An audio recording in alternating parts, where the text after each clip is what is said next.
Okay, here's the fuller report from yesterday's April 7 Commemoration Day. 3:30 in the morning.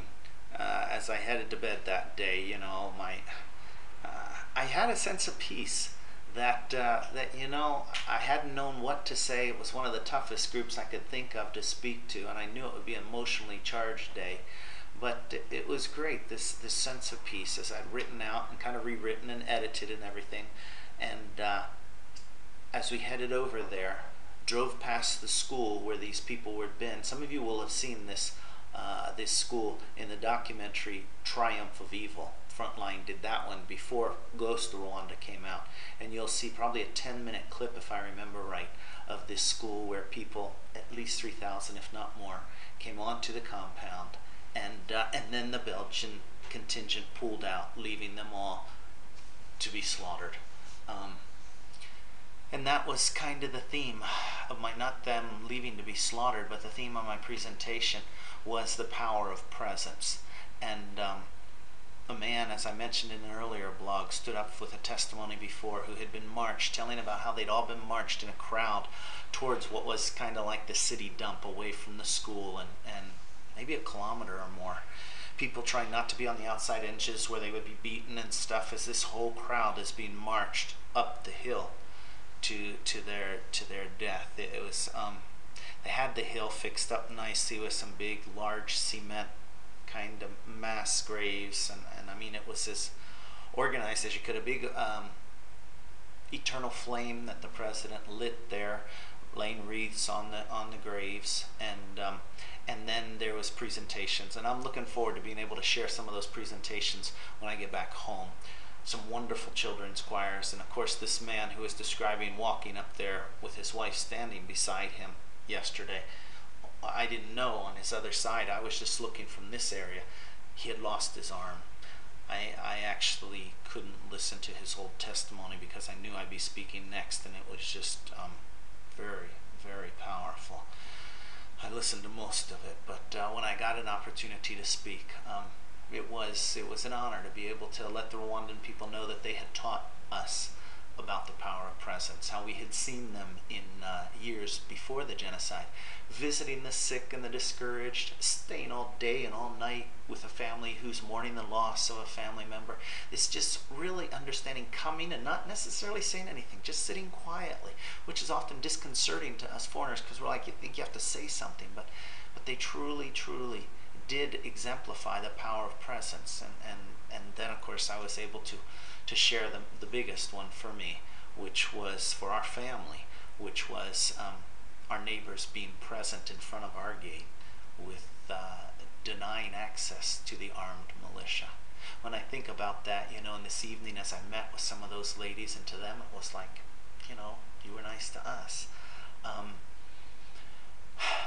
I'm just amazed at different times how fragile, how thin the margin is between life and death, or terror and not. I mean, I didn't even want to think about what it would have been like if they would have come in our house, and usually in presentations I'll talk about them looting the house, but reality would be a terrifying experience, if not a deadly experience.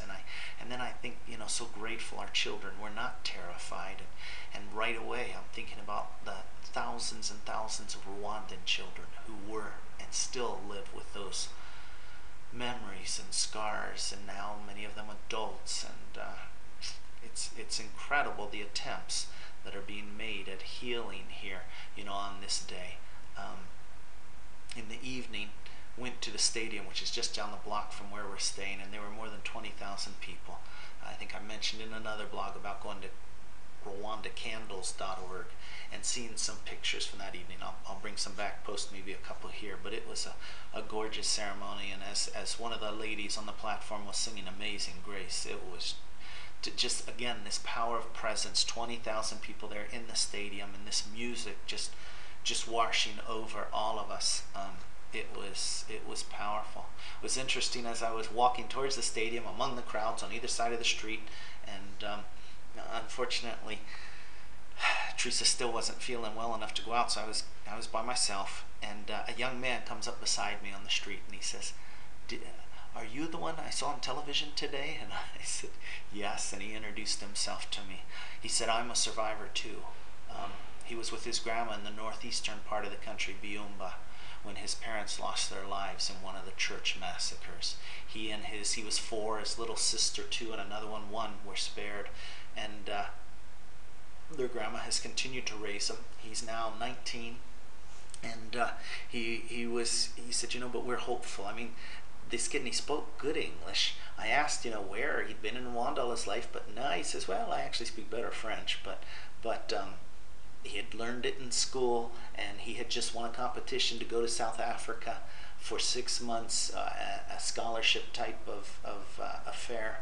And as we came into the stadium and I sat down next to this young man, it was, again, very, very powerful. This just sitting next to him, talking about different things we were seeing in the stadium, and got a picture I'll stick on the blog. And then right next to us was this young lady who's all excited about bringing Sesame Street to Rwanda, which is so cool. Not just excited because she loves Sesame Street, but she says many people aren't aware of the social work, the social activism work that Sesame Street does in terms of equality and tolerance and fighting prejudice and things of that nature. And so she's really, really excited, looking forward to the day when she can see Miss Piggy with the Rwandan ladies kind of cape across the one shoulder, their drape, which is so classic Rwandan. She says that'll be the day, And later, as they lit candles, I came back after a while there to the room to watch it on TV with Teresa, and it was very powerful. At the end, they had different personalities from around the world, and when the picture, just lighting one little candle on this huge jumbotron screen in the stadium there. And this man, a Darfurian refugee, his face, John Pendergast and others who, Sidney Poitier, and people who really do care about Rwanda and about Sudan. It was so neat to see them light the candles. And there was a film afterwards that I got interrupted from TV, had a kind of different phone interview with Al Jazeera in the middle of the night last night, Al Jazeera English. And I'll have to get online to see if I find that.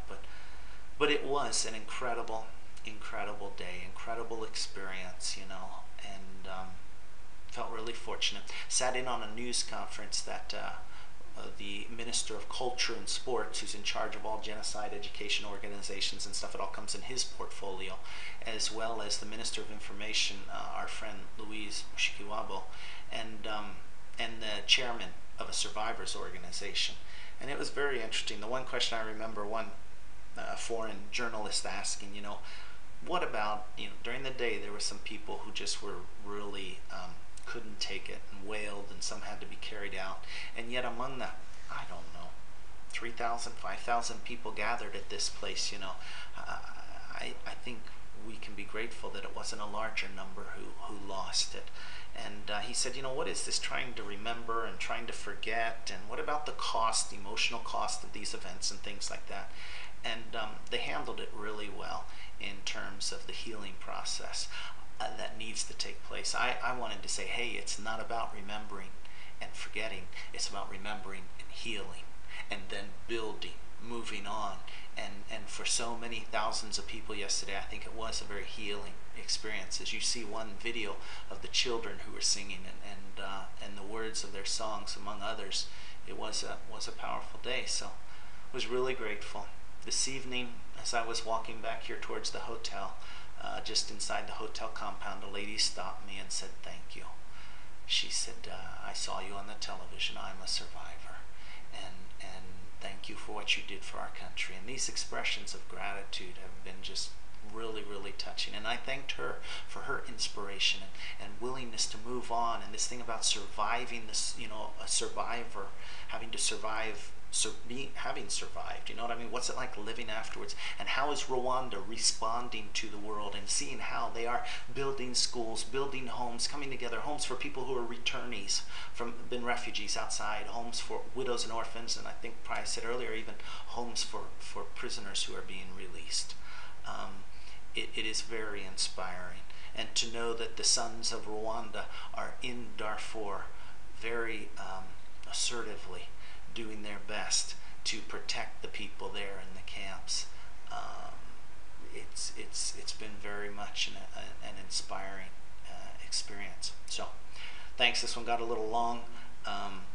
Tomorrow we'll be going to our old house in the orphanage, doing some filming, so we can hopefully bring some more current information back. And yeah, it's we feel really, really, really fortunate. Thanks. Take care.